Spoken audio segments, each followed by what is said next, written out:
Hey all, what's going on? Today I'm going to read Threefold, segment 4, entitled Traveling Grace. Section 1 is entitled History. So we're going to dive right on in. A lot happened in their short walk.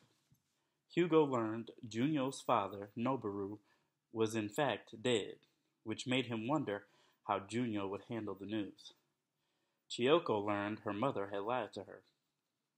She yelled at her for a good 5 minutes for that. Mostly, she yelled about hurting innocent people, keeping secrets, and playing with people's emotions. Everything she said, he applied to this journey toward Lunaria. He couldn't fathom Akura setting these events in motion. Then again, he didn't really know her. Maybe she was perfectly capable of dropping Junyo to his past instead of explaining everything to him herself. Their siblings weren't giving them any direct answers. This must mean it tied into the overall picture. What's the picture, though? Hugo couldn't think clearly. Creating his fire shuriken and making it hot enough to evaporate water left him sluggish. He expended a lot of his soul energy, both Geo and Pyro. He wanted to sleep, not think about all the different threads interwoven into and making up this set of events. When he generated fire to envelop Jackson's ice fire, he had felt a little exhausted. The action hadn't taken much out of him. He believed Jackson manipulated him into drawing on his pyro energy then. Jackson wanted him to draw on it like he had with their mother.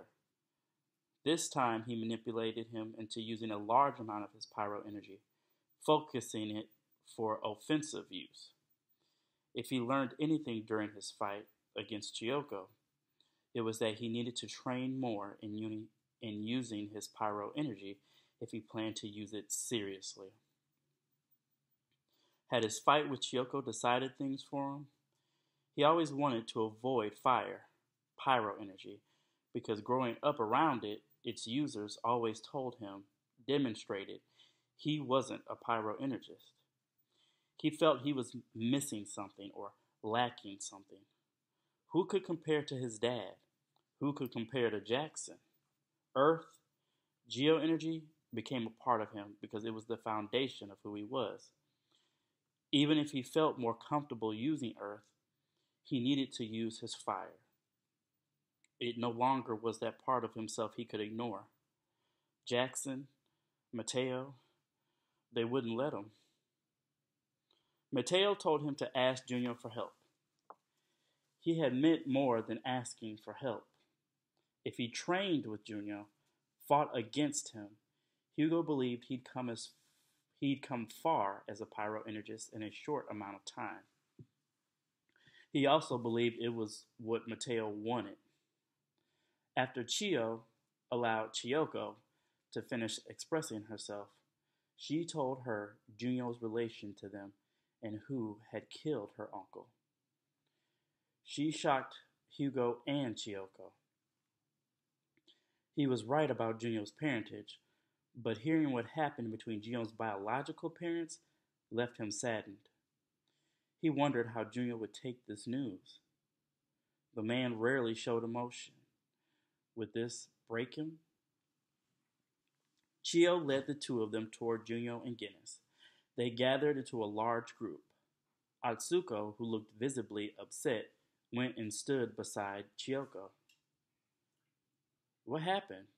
Chiyoko asked her, concerned. Are you okay?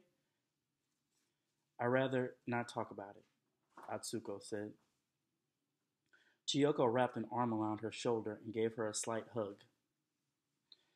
I don't mean to be disrespectful, Atsuko said, but I want to know the reason behind all of this. Chio smiled and turned toward Noriko, and Masahiro only glanced at Noriko, awaiting her response. To put it simply, Noriko said, we used you. We did it for their benefit, Chio said. Using Noboru to spur you to action is unforgivable, Masahiro said. His expression told Hugo he thought of him deeply. It had to be done, Noriko said. I made the decision to put this plan in motion. So if you're going to be angry with me.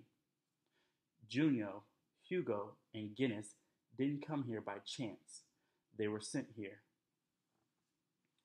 Strongly advised to come, manipulated into coming, or forced to come were all phrases Hugo thought could have replaced sent. Who sent them? Tsuyoshi asked, glancing over at him.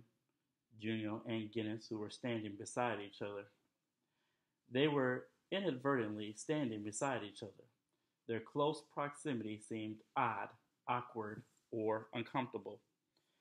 He couldn't think of what word best described his position with these two, who highly valued their personal space. He had an answer for Tsuyoshi, Akura, but he believed Jackson had his hands in this. When he and Akura met, he got the impression she saw that Junyo had broken, but he managed to put himself back together. She wouldn't purposely try to break him again. He couldn't see her trying to do that. Your older cousin, Akura, Chiyo said, Junyo's older sister and Noboru's daughter. Due to certain circumstances, Masahiro said, they left a long time ago. Chiyoko and Tsuyoshi stared at Junyo in disbelief. That's why he looked familiar, Chiyoko said. Akura didn't mean for any of you to get hurt by this, Junyo said to his three cousins, surprising Hugo and Guinness. The reason we were put through this ordeal was for Hugo, Guinness, and I to learn from it and gather more pieces of the puzzle she wants us to solve. They want us to solve, Guinness said. We will solve it, Hugo said, if we can manage it before we reach Lunaria. He looked at Chiyoko. I wanted to tell you all this earlier. There is a lot to this. He gestured to himself, Junyo, and Guinness. Us. If Junyo believed Akura planned it, she must have. Even though he said he wouldn't believe it, Hugo began to think of Jackson as a corrupting force. No, that wasn't the right train of thought. Jackson wasn't corrupt, and he wasn't a corrupting force. Jackson wasn't corrupting them. They were working together. But Hugo's interactions with Akura and Mateo, and Akura's actions now, proved they were also working separately. He had wanted to know why they were working together. Now he wanted to know why they were working apart. To what ends? Did they have their shared agenda and separate agendas as well? If so, did they know each of them was acting on their own? Hugo, one who acts, Chiyo said. Guinness, one who sees. And Junyo, one who listens. They are who they are. All three glanced toward her upon hearing their names. Like Akura, Chiyo said, I'm an empath. As an empath, reading emotions gives me a sense of who you three are. Akura might have talked with Noriko, but Mateo talked with me. His feelings toward the situation are a jumbled mess. I'm telling you this because I believe Mateo wants you to know it. Is that what he said? Guinness asked. Mateo's always been a happy-go-lucky, smug ass, so I find that hard to believe. I believe it, Junyo said. That's because you were listening, Chiyo said. Guinness turned from her to Junyo and looked a bit annoyed by her comment. Keeping secrets, sister? Noriko asked. Don't blame me for still having an active social life at my age, Chiyo said. I didn't get around to telling you, but I'm telling you now. Hugo had to laugh. Why do you believe it? He asked Junyo. He believed it too.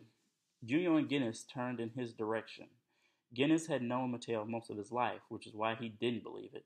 But Junyo, who didn't know him at all, spoke on his behalf, which was something he himself would do. It was what he had been doing for Junyo, in his head for Akira and especially Jackson, since all this began. I've spent a lot of time being Akira's older brother, Junyo said after a short silence, trying to protect her. She let me be that for her, but she is my older sister. Being an older sister to me is how she became an empath. Junyo never told her how he felt, so she developed a way to pull it out of him. That made sense to Hugo. Sounded like a probable theory. Junyo paused, as if he hadn't expected to say as much as he did, but he continued. An empath is never wrong when emotions are concerned. Didn't sound like he was finished, but he was. Guinness looked like he wanted to make a comment, but shifted his eyes away from the conversation as if ignoring it. Once again, Hugo said, you're both right. After hearing Junyo's words and seeing the expression on Guinness's face, he came to this conclusion. Whatever he and the others are doing is affecting him, but he doesn't want us to know it. No one. Guinness would probably throw himself off a cliff before he admitted he and Mateo had anything in common. But the fact was, they weren't ones to show others a vulnerable side. That's what Hugo gathered from this.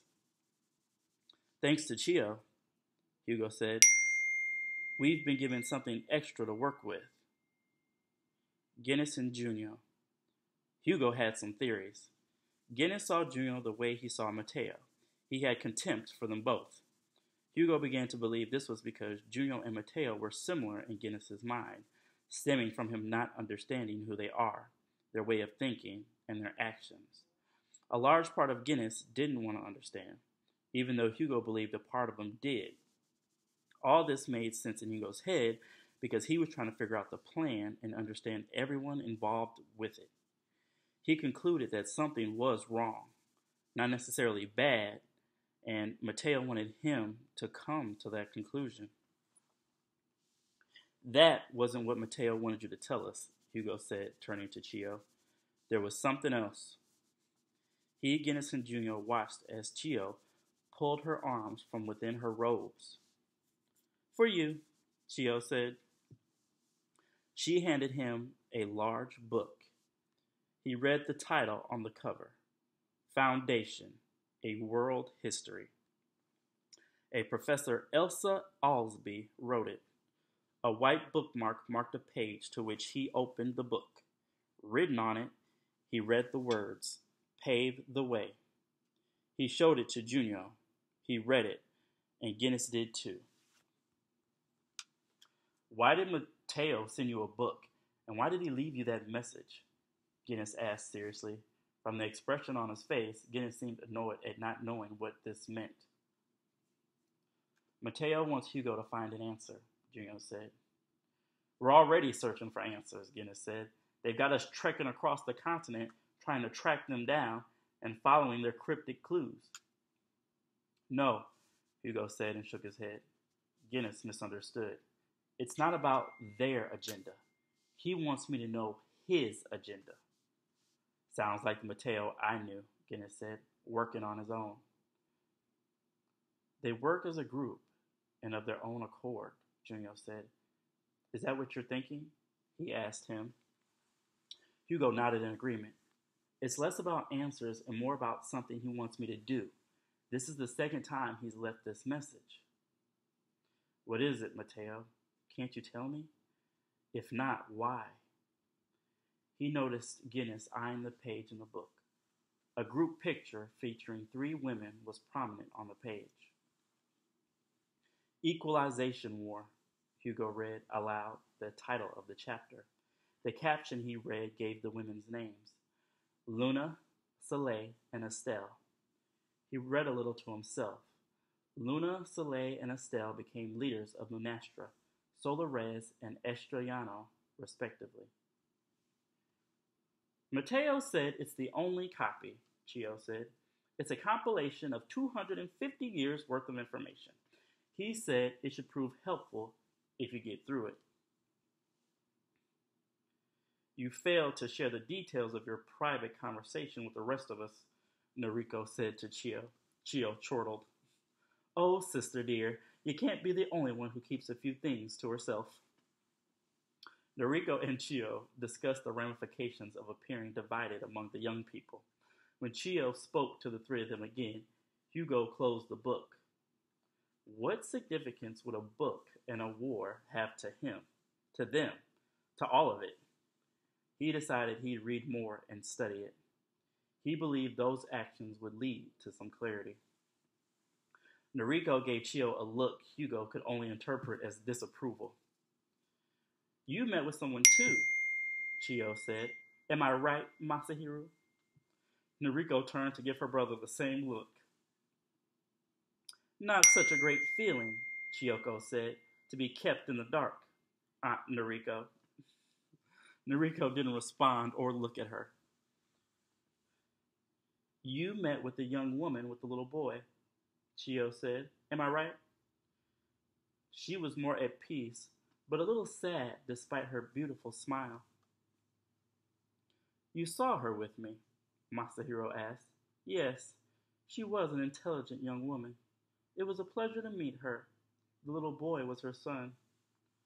Hugo glanced at Junyo and Guinness. Junyo had his usual neutral expression on his face. Guinness, on the other hand, appeared as puzzled as he was about who this new woman could be. No, Guinness said aloud. It couldn't have been.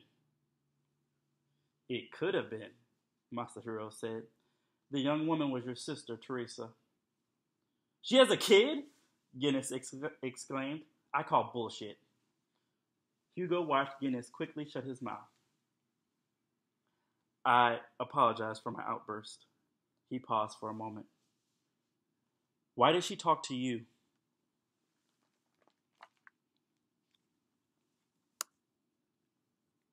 For the first time, Hugo listened to Guinness talk in a soft, calm voice.